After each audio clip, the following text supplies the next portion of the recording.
Narito na ang balita mula sa GMA Integrated News.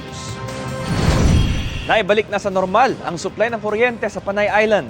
Ayon sa National Grid Corporation of the Philippines, gumana na ang pumalyang planta ng Palm Concepcion Power Corporation. Kaya sapat na ngayon ang nagagawang kuryente ng mga planta sa isla para sa demand nito. Samantala sa ulat ng Super Radyo DCBB, sinabi ni Energy Secretary Rafael Lotilla na mukhang may kapabayaan ng NGCP. Kaya sunod-sunod na pumalya ang mga planta. Wala pang komento ang NGCP. Para sa mas malaking misyon at mas malawak na paglilingkod sa bayan, ako po si Bam Alegre ng GMA Integrated News, ang News Authority ng Pilipino.